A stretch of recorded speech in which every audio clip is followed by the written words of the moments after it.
Now I'll invite Dr. S.S. Randhawa for presenting the report of the brain study session. And I request Dr. Randhawa to speak for 20 minutes. So, Dr. B.R. Singh and Dr. Ashok from CIRB, they participated, Dr. Sandeep Gupta from Hisar.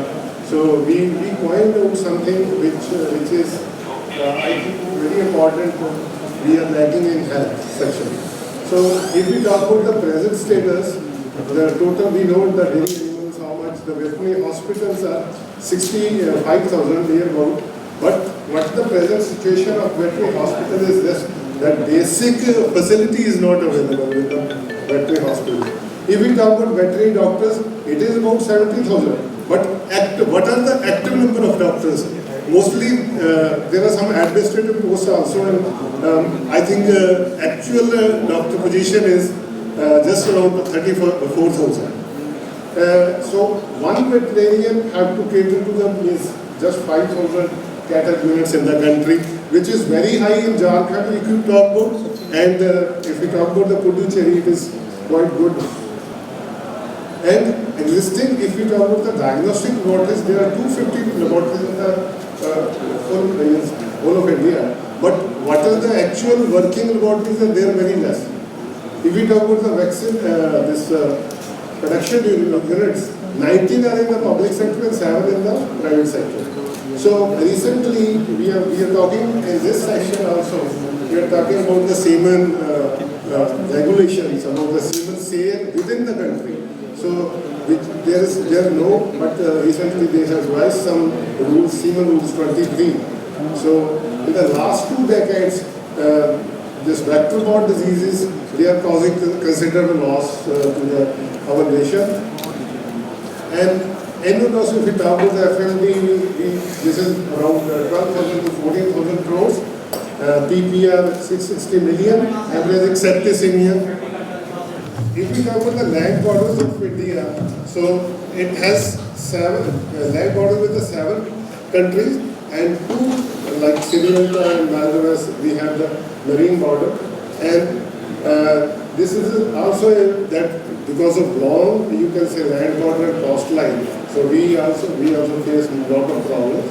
So these are the major schemes we all know. NAVS talking about FMD, strengthening of veterinary hospitals. We have this VHD. SCAD is for strengthening the states for any emerging disease. So whatever we point out on the basis of this brainstorming, so I'm presenting here, the first point is we have to keep a check on the porous international borders. Because there is human and animal movement, so we have to restrict that movement with some regulations, and we have to provide some proper quarantine facilities. Then strict regulations for the international trade, the disease animals and products. There should be some regional cooperation, like if we have SARC. So we can establish some disease surveillance cooperation in these countries, or maybe with other countries, and referral laboratories should be available for any, you can say, serosurveillance or vaccine testing also. So now another thing we can control this is with the help of this vaccination with the new generation vaccine, Kiva vaccines, which Dr. Ravinder has also advocated. So the second problem is, so farm biosecurity barriers which we are taught about, they are mostly from the international, you can say, scenario. So we have to customize those because we have lot of smallholder or this marginal farmers. So we have to customize according to the area, because there are different climatic conditions also in the different areas. So according to the socio-economic factors, of the farmers, we have to train them. Then there are not, you can say, specific recommendations. There are different recommendations by different agencies. So there should be some clear recommendations on the biosecurity measures. Then there are sometimes farmers don't trust anybody else, but we have to take those, you can say, the veterinarian in that area to the fold to apply those biosecurity measures. Then that should be available according to the, you can say, the whatever the resources the farmer has, his own farm. So according to that, the purpose is only that we have to improve the sanitation, and second purpose is we have to improve the health management system. Then third thing is disease control through compulsory vaccination. First thing we have to do is that we have to do amendment in this prevention and control of infection and contagious disease, because one thing very important is that there is poor coverage of vaccination in some areas. That also a cause of, you can say, our diseases are roaming throughout the year. So that is why we have to make word compulsory or mandatory in this vaccination in this law 2009. So that can be done with this government of India can take action on this. Then non-compliance of farmers. So for that we have to just teach the farmer on the vaccination versus disease outcome. What he will lose by just investing just 20 or 40 rupees on the vaccine, he can just save the animal from death, which may cost him 1 lakh or 2 lakh. So then empowering our extension services, which is very important. Then poor vaccine quality is available. So we have to have more of laboratories for vaccine testing. We have to deal, if we are having a lot of laboratories with ICR, but the other funding agencies should be come into picture as DBT, DST, or state animal husbandry partners and veterinary institutes, especially the good laboratories should be associated with the institutes. So where there is a lot of chances of that exactness of or accuracy of the results are there. Then there is very much less veterinary and animal husbandry manpower, because we have affected the effective, you can say, manpower is very less. Then we have to use regular use of antibiotics. The first thing is we have a lot of quacks.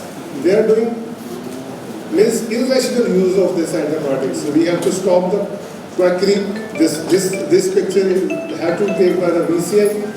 Then easy access of antibiotics, over-the-counter availability. So we have to educate people about the dangers. Then we have to teach them good husbandry practices, and we have to start with this EVPs, ethnobacterial practices, which can, you can say, reduce the use of this antibiotics. Then non-existence of regulation, because there is no regulation about the use of antibiotics.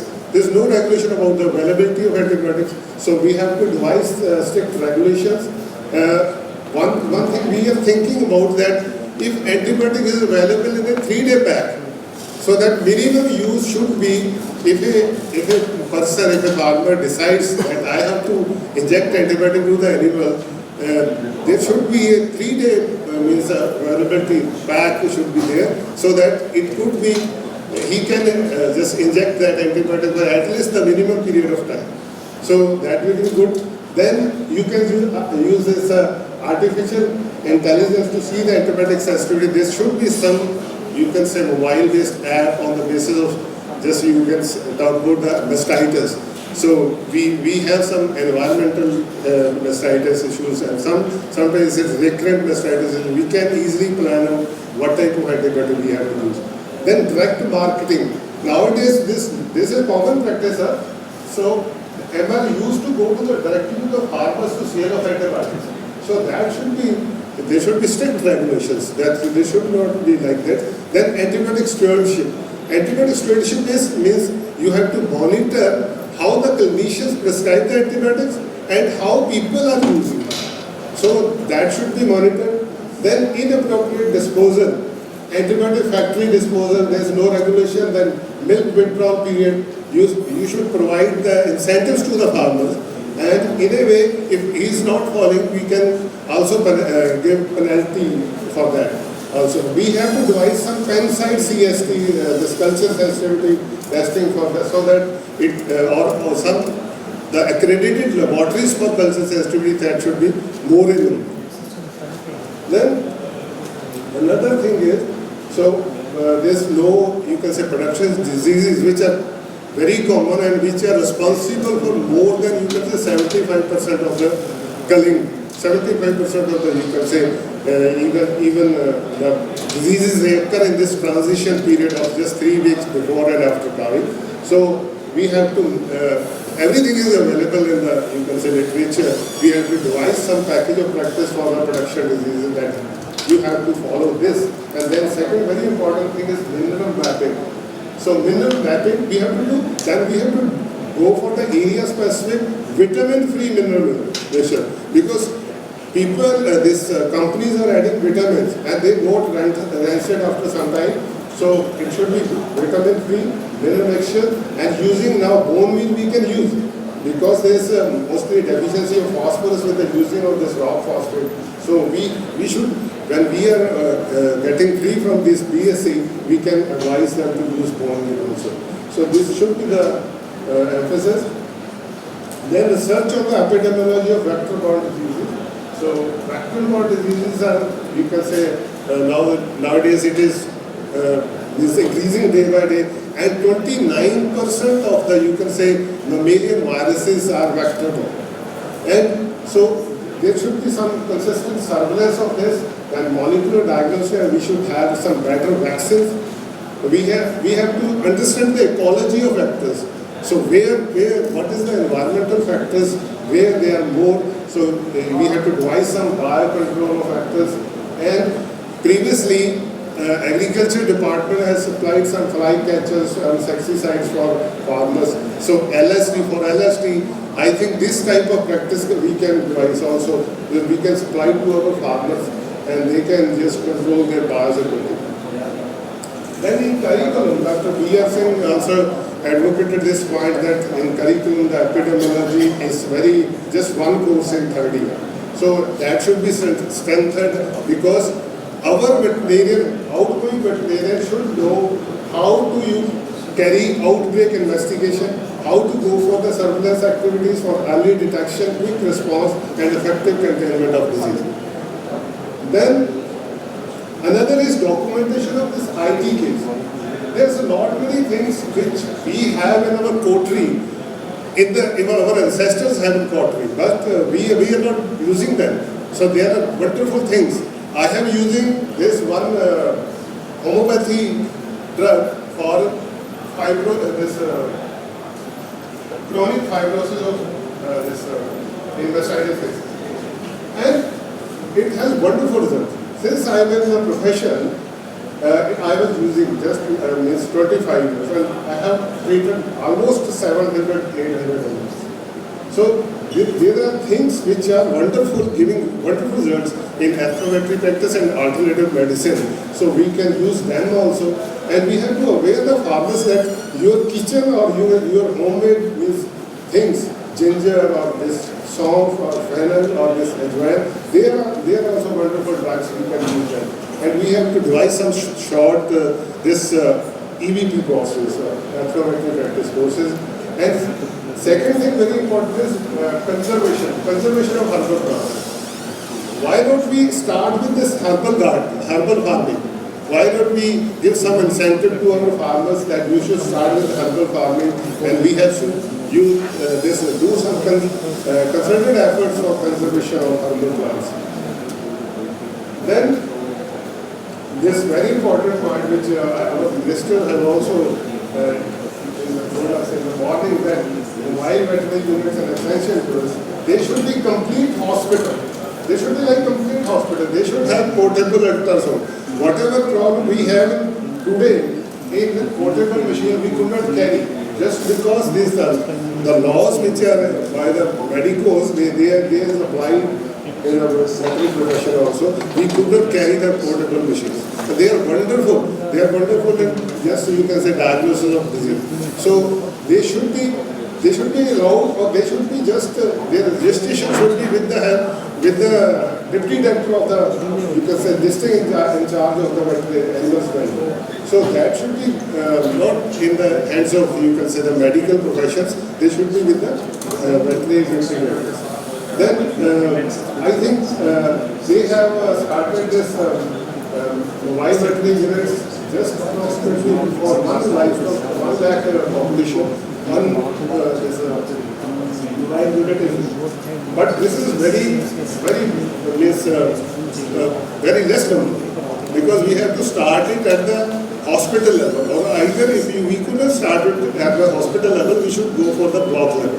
So at every block level, there should be one mobile veterinary unit, because it will cater and go to the service. And these mobile veterinary units should be supported with very good district level laboratories. This is the biggest, you can say, lacuna in our profession on the health side, that we are not supported by any laboratory. So just because in our Punjab also, if we talk about the laboratories, that is just only.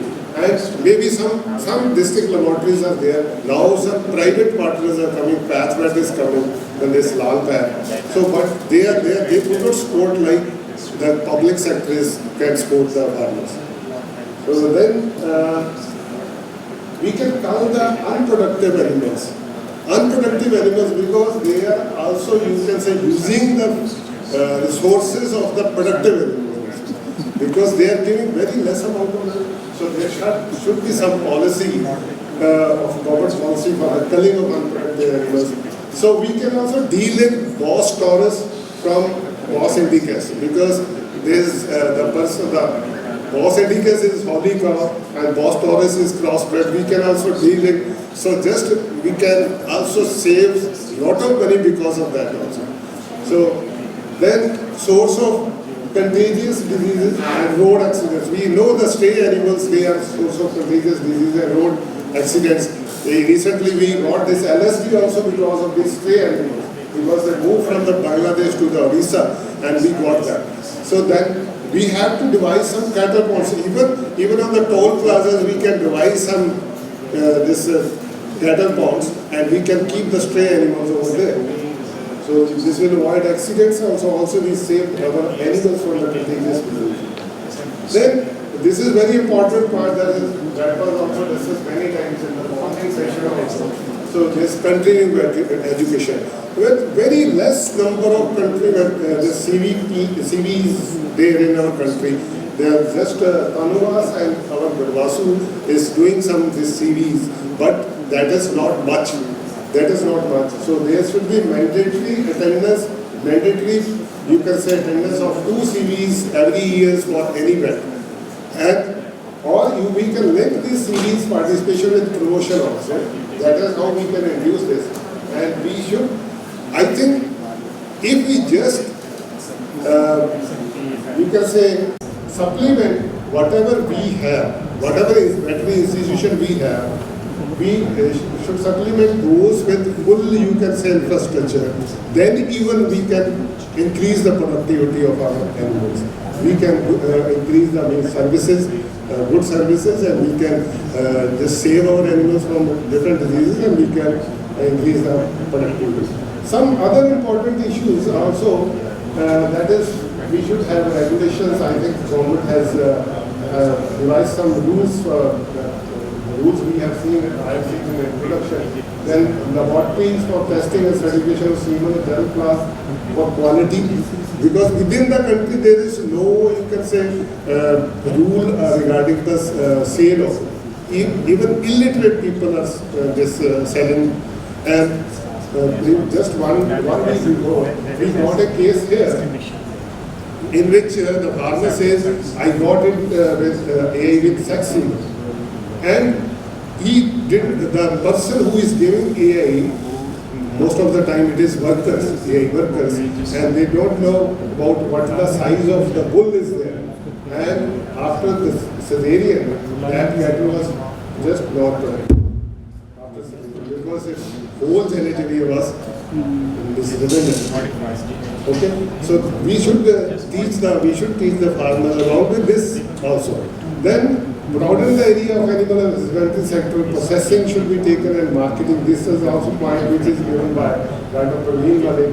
Then we have to establish some rendering units for cattle disposal, because these are also a big source for dissemination of vector-borne diseases, because they take, you can say, blood off from that carcass and then they just pass it into the good animals. So they also spread diseases. So we can also think of just brucellosis treatment rather than brucellosis. So Elevation on this treatment. If we go in proceeding, it won't be good. Brucellosis treatment rather than brucellosis control. Should we forget about brucellosis control for our health initiatives? So please do think about that one. What he suggested, it is a researchability. researchability. Yeah, we should devise some Because treatment. it is going to be a policy paper on health. Okay. I've just written veterinary institutes. That is, it is for research. That is it. No, the brucellosis control is not a research, but the country has to, Honorable Prime Minister has launched control program for brucellosis. Now Sir, we cannot say that it is just... Sir, Dr. Vinder, what is happening nowadays? If my cattle is positive for brucellosis, I will sell it to the other person. Yeah, it is So, happening. how our control will be? We are getting a lot of So, carriers for because brucellosis. 80% of the animals in any one statement was there, I think, by Mr. Jaffar. So that 90% of the cattle from Punjab are brucellosis. Thank you, Dr. Randhawa. Thank you so much.